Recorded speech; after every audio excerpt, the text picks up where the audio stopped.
뉴스쇼 금요일의 코너, 기자가 훅 파고드는 뉴스의 진실, 훅뉴스입니다. 오늘도 권민철 기자 나와 있습니다. 어서 오세요. 네, 안녕하세요.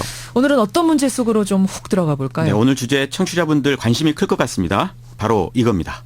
정부가 미세먼지 대책을 수립하는 데 있어서 경유값 인상, 고등어, 삼겹살 직확보유 규제와 같이 영세 자영업자들에 대해서 그 부담을 늘리거나 국민 생활에 불편을 드리는 방안은 포함되지 않도록 해줄 것을 요청하였습니다.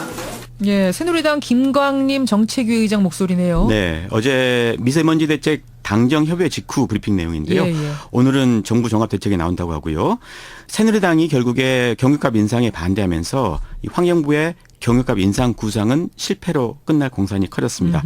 이 최근 미세먼지 대책으로 나온 경유값 인상 문제, 사회적으로 큰 논란을 빚었는데요. 정말 큰 논란이 빚어졌죠. 네, 정부의 대책 마련 과정을 따져보면 상식에서 벗어나도 한참 벗어난 일들이 너무 많습니다. 예. 오늘 훅뉴스는요, 최근 갑자기 툭 튀어나온 경유값 인상의 논란의 미스터리, 이걸 풀어볼까 합니다. 그 논란의 미스터리. 네. 방금 갑툭 튀라고 하셨어요. 갑자기 툭 튀어나왔다. 정말 이 미세먼지하고 경유값 문제가 이렇게 커진 게 굉장히 짧은 시간 안에 벌어진 일이에요. 그렇습니다. 4월 26일 날 박근혜 대통령과 보도 편집국장 오찬이 시발점이었습니다. 예. 그때 어느 언론사 편집국장이 이렇게 질문합니다. 이 자리를 빌려서 정말 꼭 건의드리고 싶은 게 있다. 지난번 제가 지리산에 트레킹을 갔는데 네. 사람들이 마스크를 쓰고 등산을 하더라. 어허. 대통령이 나서달라. 이렇게 이야기합니다. 언론사 보도 책임자의 질문. 예, 근데 거기에 대해서 박 대통령 대답은 어땠습니까? 미세먼지 문제 정말 심각하다. 이렇게 맞장구를 치면서요. 화력발전소와 자동차 배기가스를 미세먼지 원인으로 지목하고는 어떻게든 풀겠다. 지금 이 좋은 날씨에 마음대로 산책도 못하고 이게 정말 뭐냐 진짜, 이렇게 답했습니다. 이 오찬장 환담 내용은 2주 뒤에 국무회의 공식 안건으로 올라갑니다. 예. 들어보죠. 그런데 미세먼지로 뿌연 도시를 볼 때나 국민들께서 마스크를 쓰고 외출을 하는 모습을 볼 때면 제 가슴까지 답답해지는 느낌이었습니다. 많은 사람들이 매일 사용하고 있는 자동차, 이것도 그 미세먼지의 원흉이라고 분석이 되고 있습니다. 아, 이 대통령이 지금 국무회의에서 얘기를 한 거예요. 공식으로. 그게 시작이 된 겁니다. 자, 그럼 하나하나 좀 짚어보죠. 대통령이 언급한 미세먼지, 정말로 얼마나 심한 겁니까? 근데 지표상으로는 호전이 되고 있습니다. 그래요? 미세먼지 연 평균 농도 보통 마이크로그램, 그러니까 세제곱미터당 마이크로그램으로 표시를 하는데요. 예.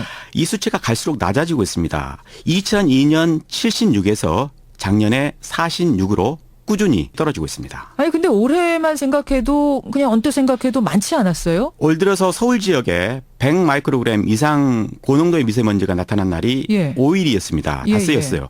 평년보다 빈번하기는 했지만 미세먼지 평균 농도가 해마다 줄고 있는 건 말씀드린 대로 명백한 사실입니다. 그래요? 상식적으로 한번 생각해 보죠. 미세먼지 오염원이 갑자기 늘어날 수는 없잖아요.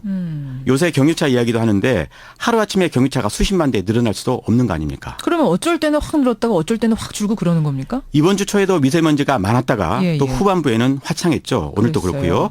이유는 날씨와 대류, 습도 등이 미세먼지에 영향을 주기 때문입니다. 기상 여건이. 그렇죠. 특히요. 중국 영향도 큰데요. 연평균 30에서 50% 정도가 중국에서 날라옵니다. 그러니까 중국에서 오는 거야 우리가 어쩔 수 없다. 다만 국내에서 발생하는 건 어떻게든 줄여보자. 뭐 이런 취지 아닙니까? 물론입니다. 하지만 그동안 해온 거를 보면 마치 쿠데타 하듯이 대책을 뚝딱뚝딱 만들고 있습니다. 뚝딱뚝딱. 이건 네. 무슨 말씀이세요? 현재 진행 중인 수도권 대기환경 기본계획이라고 있는데요. 예. 이걸 만드는데 2년이 넘게 걸렸습니다. 그런데 지금은 대통령 국무회의 발언 나온 지 한 달도 안 됐는데 오늘 대책을 내놓는다고 하잖아요. 대통령 코드 맞추기 아니냐, 그런 의심이 나오는 대목입니다. 뭐 대책을 부지런히 만드는 게 나쁜 건 아닙니다만 지금 돌아가는 모양새를 보면 정말 충분한 토론과 심사숙고 끝에 나온 방법이냐를 의심하게 한다, 이 말씀이신 거죠? 그렇죠. 특히 대통령은 자동차를 원흉으로 지목을 했어요. 원흉이라고 했잖아요. 그 때문인지 핵심 대책이 자동차, 특히 경유차에 포커스가 맞춰져 왔습니다. 우리 청취자들도 가장 많이 질문을 했던 부분이 바로 그 부분인데, 진짜로 경유차가 미세먼지의 원흉이 맞는가? 조사해 보셨습니까? 근데 환경부 자료를 보면요. 주범은 따로 있습니다. 2012년 기준으로요. 공장이 전체 미세먼지 배출의 65%를 차지해서 가장 많았습니다. 공장이 내뿜는 매연. 그렇습니다. 제조업체죠. 그 다음으로 많은 게 건설기계, 농기계 이런 거였습니다. 이게 13% 정도였습니다. 세 번째로 많은 게 자동차로 12%였습니다. 그러면 경유차, 지금 지목된 경유차는 전체 몇 %를 차지한다는 방금 거죠? 12%를 차지한다는 자동차, 이게 바로 경유차라는 겁니다. 휘발유차도 도로 위를 달리고 있는데 거기에 포함 안 근데 됐습니까? 휘발유차는 포함이 안 됐어요. 애초부터 조사 대상이 경유차뿐이라고 합니다. 좀 이상한데요. 환경부 산하 국립환경과학원 관계자 이야기 들어보죠. 예. 도로 이동 오염원이 전부 다 경유예요? 예, 저희는 경유차에 대해서만 산정을 하고 있고 왜 뭐 안 하는지 이런 것들은 기술적인 문제이기 때문에 그쪽에 문의해 보시는 게 낫다는. 아니 왜 휘발유차는 조사에서 제외를 시켰다는 거죠? 이분은 그에 대해서 답을 못해서 제가 다른 부서에 알아봤는데요. 예. 휘발유차는 미세먼지를 배출하지 않기 때문이다. 이런 답을 하더라고요. 그래요? 들어보시죠. 과장님, 그러면 경유 말고 휘발유에서는 이런 게 안 나옵니까? 미세먼지가 1차 미세먼지가 있고 2차 미세먼지가 있습니다. 네. 휘발유에서는 1차 미세먼지에는 아예 제로입니다. 글쎄요. 상식적으로 생각할 때 화석연료가 연소되는데 미세먼지 배출량이 제로라는 게 이게 성립되는 얘기인가요? 그러게요. 이 국책연구기관인 에너지기술연구원이라고 있거든요. 예. 여기 실험에서도 휘발유 차량이 킬로미터당 0.0018g의 미세먼지를 배출한다. 이렇게 돼 있습니다. 디젤차, 경유차는요? 디젤 차량도 비슷한 정도 나옵니다. 0.0021g 무의미한 정도 수준이거든요. 국책연구기관은 이런 연구 결과를 내놨지만 예. 심지어는 휘발유차에서 미세먼지가 더 많이 나온다는 주장도 있죠. 그렇죠. 산업연구원 이항구 선임위원 같은 분이 그런 얘기를 하는데요. 들어보시죠. 예. 미세먼지나 초미세먼지도 휘발유차가 경유차보다 더 많이 발생을 시킨다. 이런 또 연구 결과들이 있었기 때문에 좀 더 다양한 각도에서 그 미세먼지의 발생원에 대한 그 추적이 좀 그런데도 이 환경부는 휘발유차 이야기는 꺼내지 않고 있습니다. 글쎄요, 모르겠습니다만 지금 듣기로는 환경부가 애초부터 마음 먹고 경유차를 타겟팅해서 잡으려고 한 건 아닌가 의심하게 하네요. 네네. 환경부가 반경유차 입장을 견지한 건 아주 꽤 됐다. 이런 게 환경부를 상대해온 전문가들의 이야기인데요. 그 이유가 뭐냐. 여기에 대해서는 별별 이야기들이 있는데요. 창원대학교 정동수 교수의 이야기 들어보죠. 예. 경유차가 들어오면 문제가 이제 LPG 협회의 환경부 직원들이 다 포진해 있고 역대 LPG 협회 회장부터 해서 거기에 뭐 사무국장 다 환경부 실장, 국실장 출신들이 다 해왔습니다. 그게. 이게 무슨 말입니까? 그러니까 환경부 퇴직 공무원들이 경유 경쟁 연료죠, LPG. 예. 이 LPG 산업계에 진출해 있다 보니까 환경부가 경유차 산업을 축소시키려 한다는 그런 의심이다. 한마디로 관폐화 때문이라는 얘기죠. 이 주장에 대해서 환경부의 반박을 들어봐야 될 것 같은데요. 이 부분에 대해서는 제가 어제만 해도요, 모두 5차례 담당자의 연락을 취해봤지만 연락이 닿지 않아서 들을 수는 없었습니다. 지금은 이제 그 일간에서 전문가들 사이에서 나오는 의혹 수준입니다만 좀 더 확실히 하기 위해서는 국회나 감사원 같은 데서 사실 확인을 좀 해봐야 될 문제군요. 네. 그거 말고도요, 환경부가 경유차의 미세먼지 배출을 의도적으로 또 부풀렸다. 이런 의혹도 나오고 있습니다. 어떤 겁니까? 지난해 환경부가 외부 영역을 줘서 나온 보고서에는요, 자동차가 만들어낸 미세먼지가 67%나 된다. 이렇게 적혀 있습니다. 이 자동차는 대부분 경유차고요. 그러고 보니까 지난번 저희 방송에 출연한 박사 한 분도 미세먼지, 초미세먼지의 67%가 경유차 때문이다. 이렇게 얘기를 하면 해서 저는 조금 의아하다 생각한 적이 있어요. 바로 그분이 인용한 보고서가 방금 전에 말씀드린 바로 그 보고서입니다. 작년 말에 나온 보고서인데요. 예. 알고 보니까 2001년도 데이터를 인용한 것입니다. 어허. 이는 환경부도 인정한 내용인데요. 들어보시죠. 2001년 선정 캡스라고 이제 그 기준으로 해서 예. 도로 이동 오염원이 전체 미세먼지 배출량의 66%를 차지한다 그렇게 돼 있네요. 일단은 이제 제출한 거라 이거는 뭐 지금은 의미가 좀 없는 것 같고요.